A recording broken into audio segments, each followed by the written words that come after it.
This episode of Plasticon Reviews is brought to you by hospitality brand Berry Bunch O Crunch. Good source of 9 vitamins and minerals.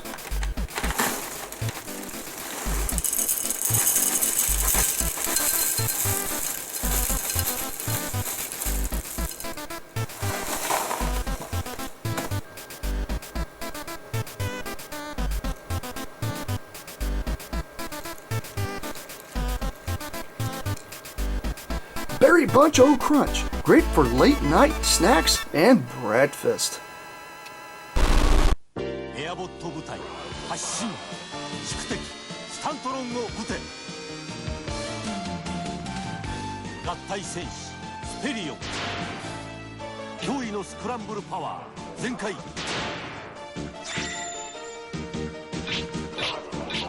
体兵士メナゾールとはスクランブルシティ計画発動対決トランスフォーマー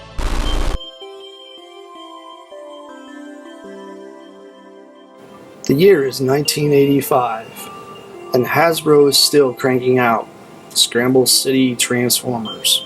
Moving on to the Decepticon Autobot variant line comes the Stunticons.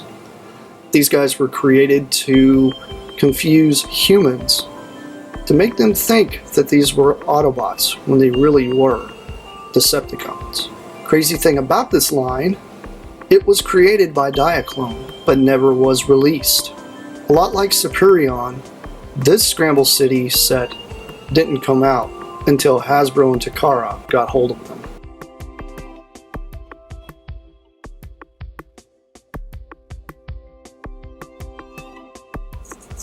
Moving on to Dead End. Dead End is a Porsche 928. Very cool looking little car. Funny thing is these are about the size of your Hot Wheels. Very maroon, very odd color for what we would call a Decepticon. It's very interesting looking though. I do like the sculpted detail throughout this entire thing. It has a ton of it. It even has a moonroof here, but it's covered up by this Decepticon emblem. Obviously, rub sign. And it's got this kind of a gold and silver stripe going along here. Although the stickers on this one are not in the best shape, you can kind of tell that's what they used to be like right there, all the way across.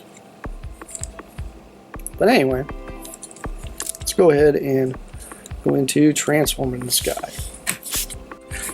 Dead End rolls very well. It's got little plastic tires and really cool looking little car. Transformation here for Dead End is very easy. First thing you'll do is pull back on the legs, flip the legs out, retract in the legs, flip back the car hood, fold out the arms. Although Dead End really has a blocky stance, really doesn't look too bad for a little robot. With the car hood folded on the back, it's actually not too bad.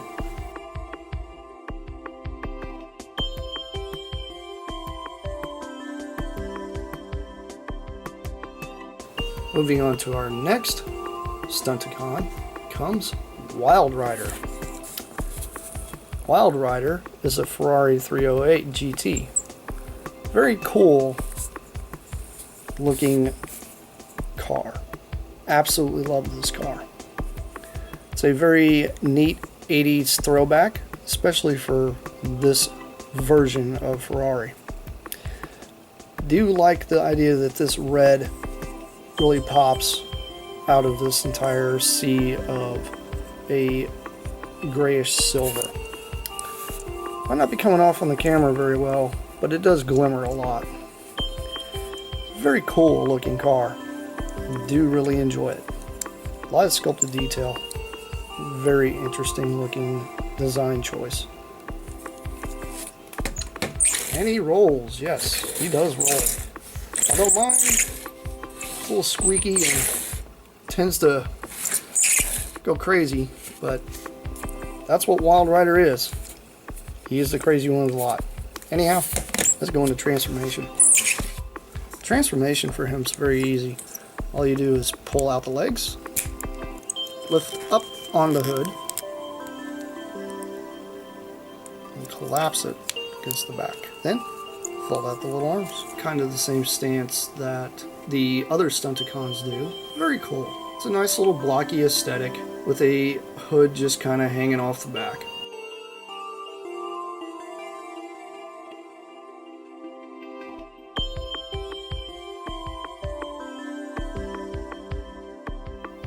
Moving on to yet another sweet looking car in the lot comes Breakdown. Breakdown is a Lamborghini Countach. This model aesthetic has been around for years. It originated in the 70s and trickled all the way into the late 80s. It's a very neat looking car and probably the most iconic looking Lamborghini still to this day. Although the Diablo kind of took over a little bit, this is still the car that I prefer. Has a ton of molded detail and just looks awesome. I do like the idea that it's got this real nice deep purple built in throughout the entire aesthetic, even as far as to being part of the little vent ports on the sides of the doors. And he rolls. Yes, he rolls very well. This one tends to not squeak as much, but these things over time can tend to get real squeaky. Anyway, let's go into transformation. Transformation for Breakdown is really easy. All you simply do is pull back on the legs, pull the legs out, push the waist back in, flip back on the hood, and retract it down. Then simply move up the arms. Breakdown is one of the coolest of the lot as far as I'm concerned. I really enjoy his aesthetic, and the colors just go together extremely well. With the die-cast chest just poking out of there being silver, kind of throws a nice different color into the mix.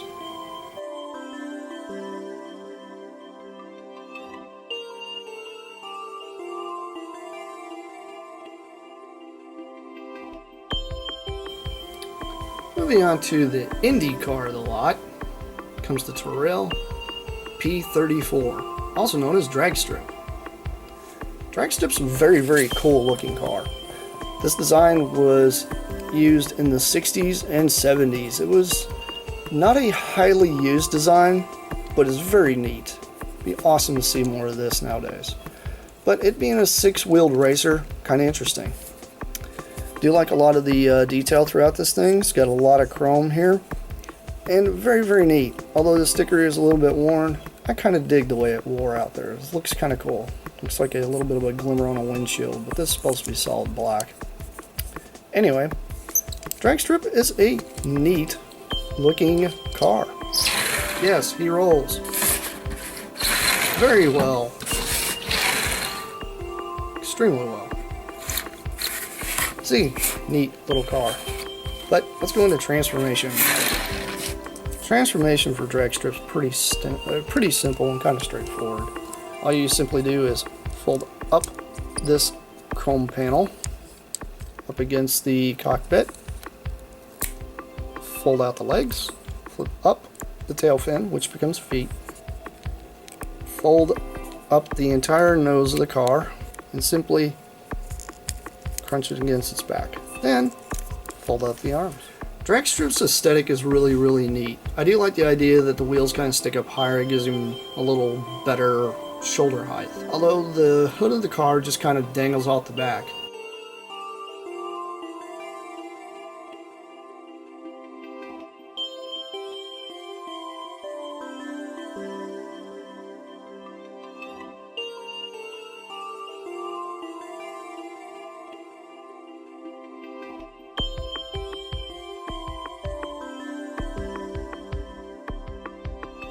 Moving on to the leader of the group comes Motormaster. Motormaster is a Kenworth K100 Aerodyne. Yeah. Very cool looking semi. This guy's got a lot of molded detail. It's just absolutely insane how cool this thing is. thing really scales very well with your Hot Wheels, if you could imagine. I used to have semi-trucks that were about as long as just the cab of this thing. This guy fit in really, really well with any Hot Wheels you had back then. Very cool. Ton of detail. I mean, this cab is just insanely loaded with detail alone. I do really, really like it. I like the whole chrome shininess they got going on here on the front. Very neat. The only sad thing is, these wheels here don't roll, but they are pinpoints, so at least this is a chromed hubcap that actually has some kind of function. And the rear wheels do turn. It is kind of cool. Although these right here don't roll at all. I don't understand why they couldn't have engineered some kind of rolling mechanism in there, but it doesn't. Underneath, yeah, it's got a little bit of the axle kind of showing, transmission and drive line. All just kind of showing there. Kind of cool. Very, very neat. Do like this truck. And he rolls a lot.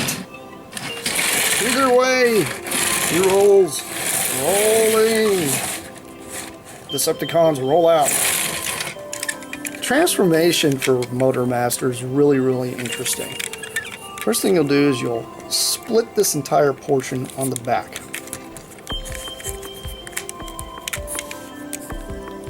Fold out the arms.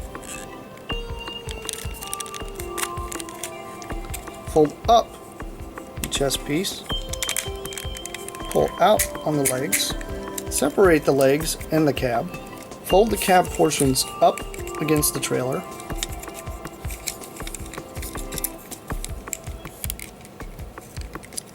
Move the arms up. Motormaster in his robot mode is not the most desirable thing.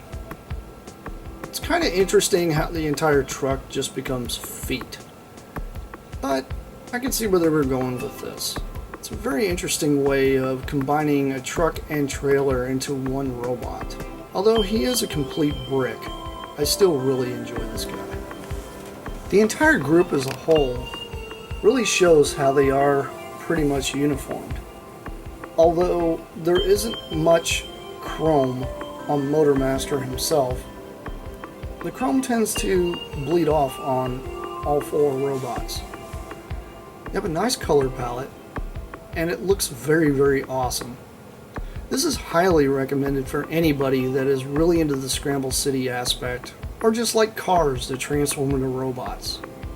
And either way, it's a very, very interesting group. Oh, and as for Motormaster, yes, he does, surprisingly, have a third mode. Putting Motormaster in the third mode is fairly easy. All you do is you'll straighten the arms, pull down the chest, pull out further on the arms, opening these side panels. Flip forward this entire ramp assembly. Accordion out the legs so they're completely straight.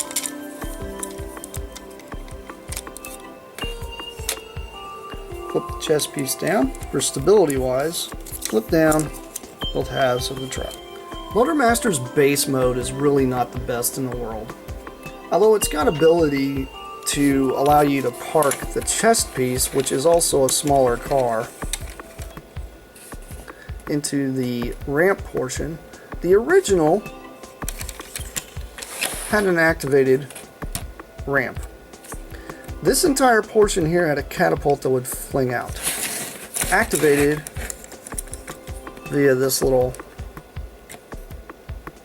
peg right here. Very interesting base mode, and if you got creative, you could add on any of the other bits to make it look more like a base.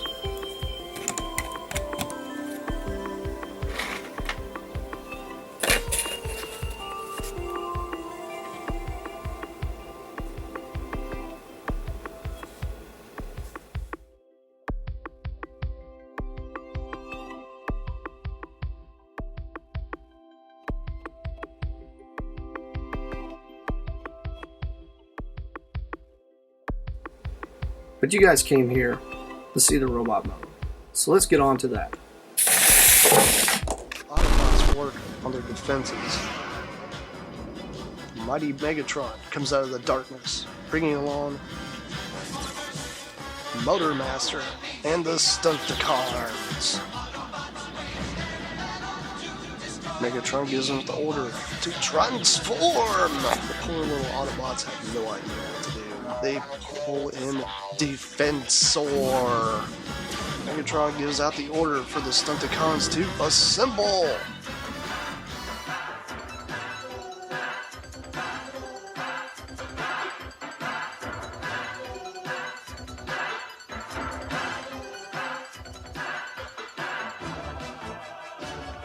These 5 Stunticons form into Menasor!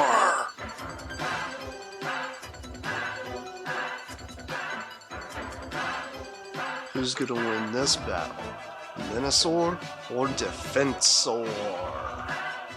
The fate of the Autobots is in your hands. Stunticons, brought to you by Hasbro. Some assembly required.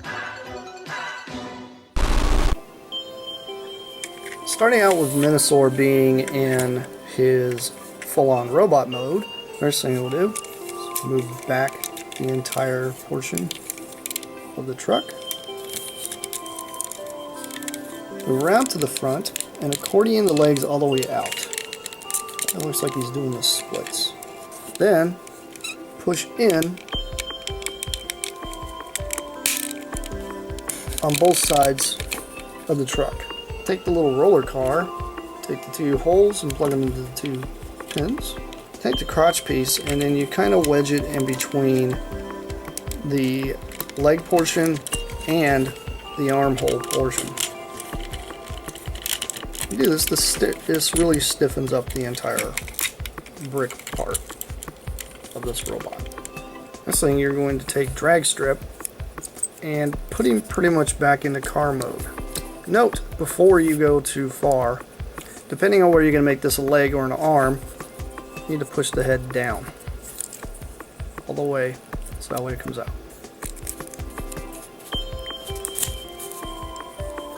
Then apply a fist. With breakdown, you're going to put him back into car mode.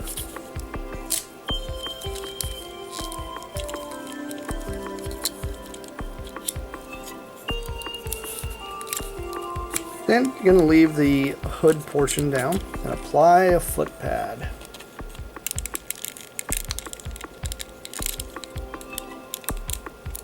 Wild Rider, you're going to push the head forward, collapse the whole hood where it goes,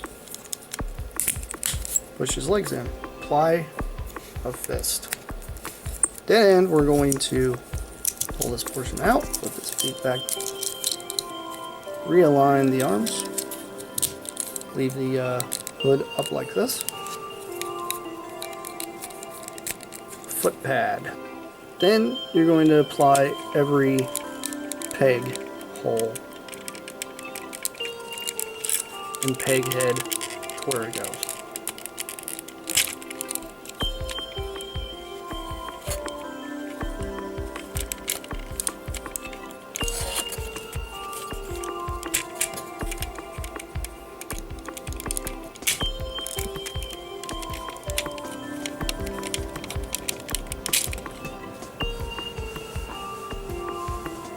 As you can tell, Menasor is a very cool looking gestalt.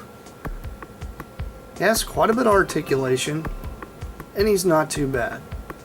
He really scales very well with the rest of the Scramble City combiners. Although he is one of the shortest, he is still one of the coolest of the line. If not, one of the most iconic and rememberable. This entire line of Scramble City combiners are just awesome. The playability value throughout the entire line really extends further than your imagination. There's so many ways you can combine these things and put them together in any way you want. And also, He is one of the ones you need to get if you're a major Decepticon fan. So I hope this was informative and will help you with the collection of your Generation 1 Transformers. If not, may inspire you to go out and purchase this guy. And this has been Plasticon. And this is me signing off. Peace out, you guys.